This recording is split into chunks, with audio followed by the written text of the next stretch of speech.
Hello, and welcome to another episode of Prehistory in the Dark. I am your host, Darkness the Curse. And before we begin, as always, thank you so much to my generous patrons and my channel members from our sister channel over at History in the Dark. You are the reason why this content remains absolutely hysterical, and today we are going to discuss, well, it's another top 5 list, but this time we're going to discuss paleo artwork. Now, artwork and paleontology actually go hand in hand because since they obviously don't have any real pictures of prehistoric animals in real life, they have to be drawn. And many times the drawings are down to artists' interpretation of their remains. Now, some paleontologists are paleo artists in their own right, and some paleo artists use scientific findings and the knowledge base available at the time in order to take into account how to draw the creatures that they are putting to paper.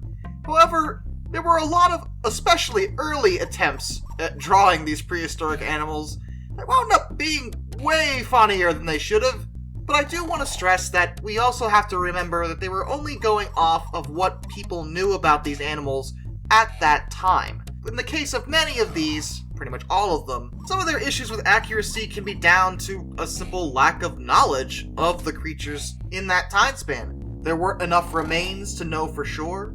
There wasn't enough study and research into the field. So, I don't want to come down too hard on any of this, but it's still pretty funny, so we're going to do it anyway.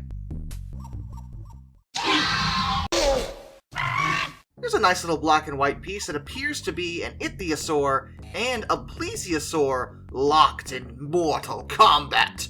Excellent. A lot of early paleo art actually featured especially plesiosaurs very commonly.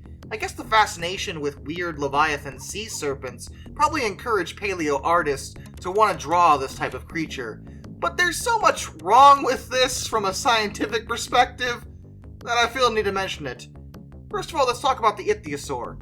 In terms of actual body structure here, I mean, it's hard to tell exactly what species this would be, but it doesn't look too wrong. It does look like an ichthyosaur. Except it's got those 2 blowholes. Now, ichthyosaurs did have 2 breathing holes on the top of their snouts, like a nose.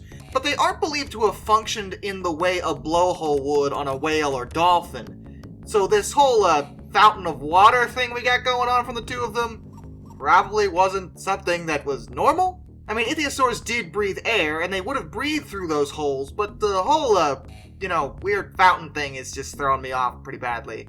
But the plesiosaur is arguably worse, because it suffers from a common issue with early plesiosaur depictions, and that's the neck. This whole raised neck thing, where plesiosaurs are able to arc their necks upward like a cobra, just isn't possible. Like, literally, they wouldn't have been able to do it. The structure of their necks just doesn't allow for this positioning. So that's wrong already, but can we talk about the fact that they're locked in combat on the surface of the ocean? Like, these creatures would not have wanted to surface for a fight under any circumstances. They were purely aquatic animals, so if they really were getting into a territorial disagreement, they would not be at the surface at all. But as we'll see in some future entries, the plesiosaur in particular really seems to like being not in the water, according to old school paleo artists.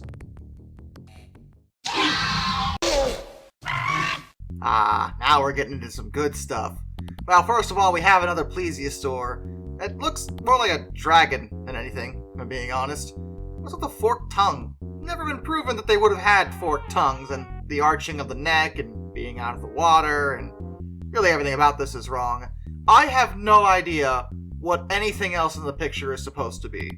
This looks like, to be honest, it looks kind of like some kind of lizard that was run over by a car. Kind of where I'm at with it. This dude just hanging out, just chilling. Again, don't really know what his deal is. And that flying reptile in the background, again, I don't actually know what that's supposed to be. It looks like a dude dressing up like a flying reptile. Like one of those deals, like it's a Halloween costume. It's kind of where we're at. The trees and stuff is very nice. There's a erupting volcano in the background, so they should probably get out of there. And I don't know, I guess the ocean's on fire because of that. Let's just move on. There's a lot going on here that I don't even want to begin to understand. This one isn't too bad, much better than the last one, certainly, but it kind of serves as an example for early theropod misunderstanding. What we're looking at is actually a very nice piece of artwork of the Tarbosaurus rex, a close relative of Tyrannosaurus, and an unknown armored dinosaur, maybe a Notosaurus? That's the one it looks the most like, but who knows anyway. That doesn't look so bad, without knowing exactly what species it is, it's hard to say, but that does look like a pretty serviceable armored dinosaur.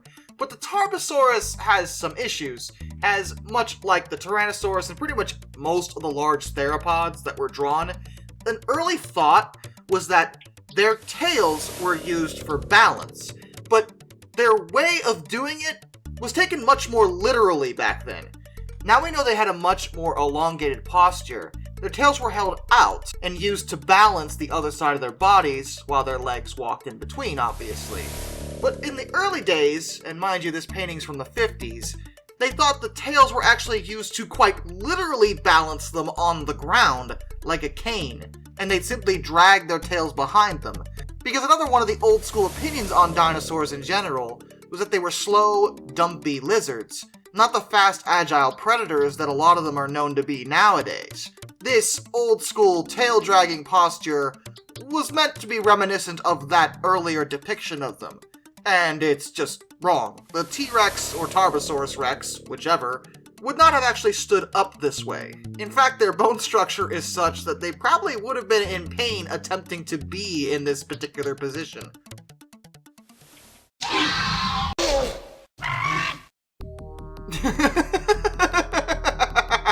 Okay, speaking of theropod designs that are just wrong, I don't even know what theropod this would be. It's so, non-specific in my eyes. I don't even know what species to attempt to compare it to.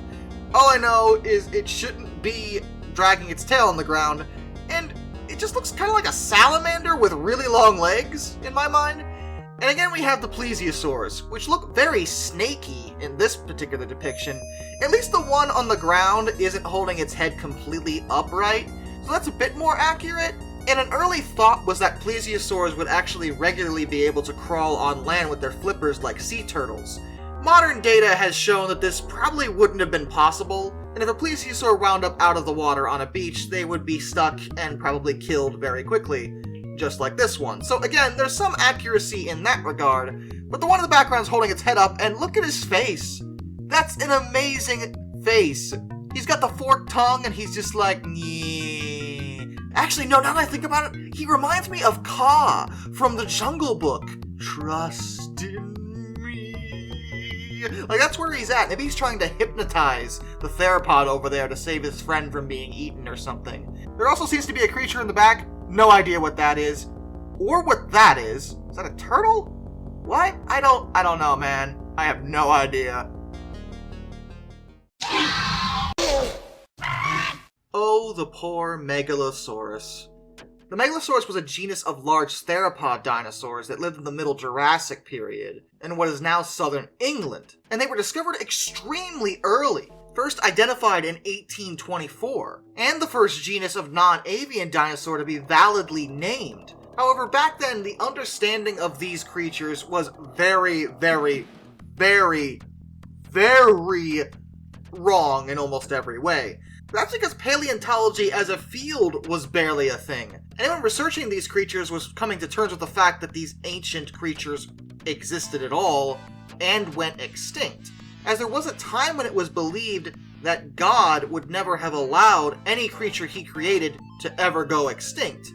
Nowadays we know that there's been plenty of creatures on this planet, whether you believe in God or not, that have in fact gone extinct. And one of them was the Megalosaurus. Coupled with the misunderstanding of dinosaurs in general was the misunderstanding of how to put bones back together. As you may have noticed, this really couldn't be more wrong. The Megalosaurus had an upright posture on two legs, similarly to a T-Rex. But earlier mock-ups of how the bones went together, and drawings obviously, made them quadrupedal wolf-crocodile hybrid things, not even in the same ballpark of what we now know them to be. I do like how the artist has rendered them like real animals, though. There's even one sleeping in the background, that's kind of cute. And the inaccuracy going on here just has to do with a lack of understanding, not any intentional error from the artist. Also, no idea what the flying reptiles in the background are, yet again. A lot of paleo artists just put them in the background wherever. And yeah, they probably would have been, that's fair, but I don't know what they would be. The Megalosaurus would actually go through a lot of phases as knowledge was gathered and we learned to reconstruct them properly. And eventually it was determined that they walked on 2 legs. In fact, here's another early piece of paleo art featuring the Megalosaurus and... Okay, sorry, Okay, look. In many ways, it's a lot more accurate than what we were just looking at, in terms of scientific. I mean, for one thing, it's on 2 legs, and it actually has that elongated, fast stance that we know theropods would have had. The tail is held upright, and their torso is further down to balance each other out. But they gave it this tiny, narrow head, and that's not right. Most theropods would have had a pretty decent-sized cranium, and the legs are just so long.